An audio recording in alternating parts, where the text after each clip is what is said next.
Matrix के exit poll में BJP को साफ बढ़त दिखाई गई है, लेकिन मुसलमान इसे धोखा मान रहे हैं और अपना एग्जिट पोल खुद बता रहे हैं।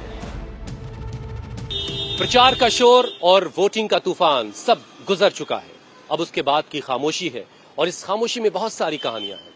कहीं दीदी की चौथी जीत का दावा हो रहा है, कहीं बीजेपी आएगी इसकी बात हो रही है, तो कहीं ये भी बातें हो रही हैं कि कहीं दीदी के नंबर ना कम रह जाएं, दीदी को किसी की क्या जरूरत पड़ सकती है, दीदी बहुत ज्यादा नंबर ले आएंगी, उनको किसी की जरूरत नहीं पड़ेगी। ऐसी बहुत सारी बातें। सर, नाम क्या है आपका? राफे सिद्दीकी। राफे साहब, प्रचार हो गया, वोटिंग हो गई, सब खत्म हो गया। अब जो कैलकुलेशन था उसी तरफ सारी चीजें आपको जाती दिख रही है या कुछ टीएमसी की तरफ जाते हुए दिख रही है, दीदी की तरफ जाते हुए दिख रही है? एग्जिट पोल तो क्लियर मैंडेट दे रहा बीजेपी को। सर, एग्जिट पोल तो इससे पहले भी 2 बार आपने देखा होगा। 2021 में भी जो है उन्होंने क्लियर मैंडेट दिया था बीजेपी को, मगर हुआ क्या, टीएमसी पूर्ण बहुमत के साथ आई थी। उसके बाद फिर 2024 के एमपी इलेक्शन, जो पार्लियामेंट्री इलेक्शन था, उसमें भी कहा था कि 29 सीट बीजेपी की आएगी, मगर उसमें भी वही हालत रहा कि बीजेपी बुरी तरह हारी थी यहाँ पे और कोई भी गुंजाइश नजर नहीं आ रही है। सर देखिए, कल का इलेक्शन जो है ना, ये क्लीन इंडिकेशन है। जब कोई बंगाल में इलेक्शन जो है, कभी भी ऐसा इतना पीसफुल इलेक्शन कभी नहीं हुआ, इतनी शांतिपूर्ण इलेक्शन। उसके अलावा इतने हाई वोटिंग, आपने देखा होगा कि 93% वोटिंग लगभग जो है कल वोटिंग हुई है और फर्स्ट फेज में भी जो है 90+ वोटिंग, 92% वोटिंग हुई है। तो दिस शोज कि ये पूरे जो है बीजेपी को हराने के लिए, right sir, not know incumbency. मैं ये कह रहा हूँ कि लेडीज की वोट, मुसलमानों की वोट एक तरफा दीदी को पड़ी है। कितनी सीटें दे रहे टीएमसी को? 170 से 200 के बीच। और बीजेपी? बीजेपी 70 से 100 के बीच। अच्छा। और आईएसएफ को मिलेगी, और कांग्रेस को 2 से 6, और आईएसएफ 3 से 5, हुमायूं कबीर 1, 0 to 1। क्या नाम है सर आपका? मेरा नाम फैसल है। क्या करते हैं भाई फैसल? ये मेरा एजुकेशन इंस्टीट्यूट है। तो एजुकेशनिस्ट हैं आप, बहुत बड़े। तो बच्चों की पढ़ाई लिखाई सब तो अच्छी चल रही होगी। आप जरा ये बता दीजिए, क्योंकि प्रचार का शोर, वोटिंग का सब हंगामा सब अब खत्म हो चुका है, आप क्या कैलकुलेट कर रहे हैं? देखिए, मेरे कैलकुलेशन के हिसाब से तो बीजेपी दीदी को रखेगा यहाँ पर 2029 तक, बिकॉज बीजेपी का टारगेट 2029 ज्यादा इम्पोर्टेंट है। तो मेरे कैलकुलेशन के हिसाब से दीदी ही आएगी। बीजेपी दीदी को रखेगा मतलब? जी, दीदी और मोदी जी मिले हुए हैं। बीजेपी ने वोट करवाया दीदी के लिए? बिल्कुल, बहुत सारे ऐसे कैंडिडेट हैं जिन्होंने बीजेपी ने टीएमसी के लिए वोट कराया और टीएमसी ने बीजेपी के लिए वोट कराया। मैं ऐसे कॉन्स्टिट्यूंसी का नाम बता सकता हूँ आपको। तमलुक के कॉन्स्टिट्यूंसी में बीजेपी ने तृणमूल के लिए वोट कराया है। और पांचकुड़ा पश्चिम, ये भी खेल होते हैं जो आपको जाहिरी तौर पर सियासत में दुश्मन नजर आते हैं, वो दरअसल दोस्त भी हो सकते हैं। नहीं, एक्चुअली क्या इम्पोर्टेंट ये है कि देखिए, इम्पोर्टेंट है कि हमारा देश खतरे में है। आज अगर हम लोग देखें तो हम लोग का नेशनल, अगर दिल्ली की बात करें, वो ज्यादा इम्पोर्टेंट है। यहाँ पर कहीं ना कहीं मुझे लगता है बीजेपी और टीएमसी में साठगांठ है। एक दूसरे के साथ मिलकर वो लोग यहाँ पर प्लानिंग करके रहती है कि वो कांग्रेस को और राहुल गांधी को डैमेज करते रहे। बिकॉज अभी पैरेलली, मैं यहाँ रहूँ, आप वहाँ रहिए। बिल्कुल पैरेलली आप देखिए ना, आसाम में इलेक्शन हुआ ना अभी, उसमें 126 सीट का विधानसभा में 22 सीट पे तृणमूल ने अपना कैंडिडेट दिया, तो कांग्रेस को डैमेज करने के लिए दिया ना। वहाँ तो आसाम में तो टीएमसी जीतने वाली है नहीं। यहाँ पर ओवैसी साहब 9 सीट पे इलेक्शन लड़ रहे हैं तो सब बोल रहा है बी टीम है, बी टीम है। तो आप वहाँ पर 22 सीट पे 20% सीट पे आप इलेक्शन लड़ रहे थे, तो आप बी टीम नहीं हुए। और इस तरीके से अगर देखा जाए, आप इंडिया ब्लॉक का हिस्सा होते हुए आप यहाँ पर अलग अलग क्यों लड़ रही है, ये मुझे समझाइए। पढ़ाते हैं भाई, आप मैथ वाले हैं क्या? नहीं, मेरा आईटी एजुकेशन से है। क्या नाम है नौजवान आदमी तुम्हारा? अयान फैसल। अयान, क्या करते हो भाई?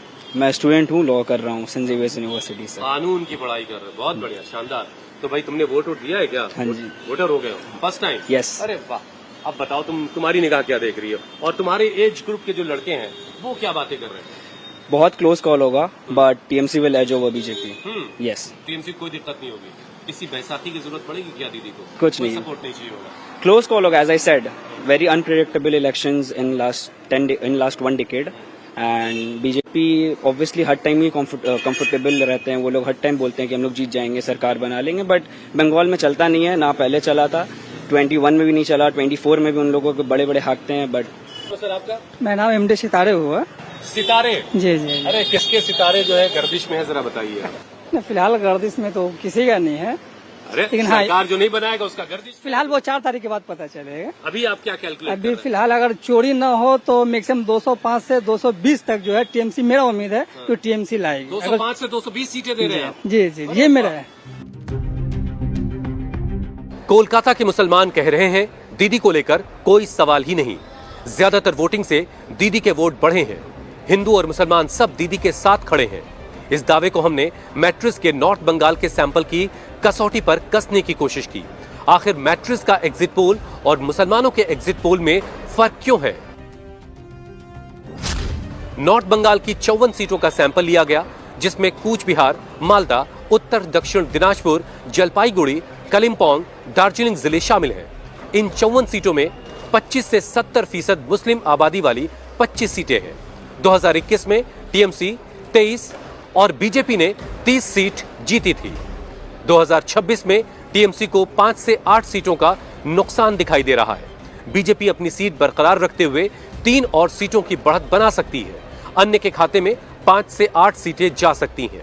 अन्य यानी कांग्रेस और लेफ्ट सीधे टीएमसी को नुकसान पहुंचा सकते हैं।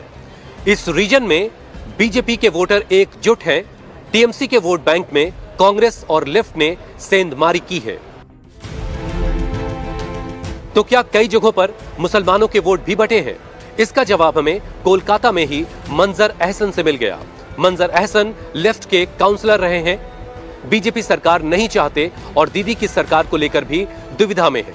उन्होंने भी अपना एग्जिट पोल दिया, इशारा खिचड़ी सरकार की तरफ किया। बोलिए। आप हमको ढूंढते हुए चले आए, हम आप ही को ढूंढ रहे थे। क्या नाम है आपका? हमारा नाम है मंजर एहसन। मंजर अहसन साहब, हेलमेट लगाने के लिए है कि नहीं, हेलमेट हम लगा कर ही गए थे। अब घर आ गया है, भारी उतार दिए। बहुत अच्छा मंजर भाई, देखिए प्रचार का शो, फिर वोटिंग की आप सब हो गया है ना। अब क्या लग रहा है, जो सोचा है वही होने जा रहा है या कुछ गड़बड़ है? देखिए, इस बार का जो वोट हुआ है ना, ये वोट ऐसे ही वोट बंगाल में, हाँ सॉरी, इस ऐसा ही वोट जो है पूरे हिंदुस्तान में होना चाहिए। ऐसे ही वोट होना चाहिए साफ सुथरे तौर पर। और जो भी वोट, नहीं हम बता रहे हैं, ये जो वोट हुआ है इसमें जिनको जो दिल में आया वो अपना वोट दिए हैं। ठीक है। और यहाँ के आवाम जो लोग काम किए हैं तो उनको वोट मिलना चाहिए, जो लोग काम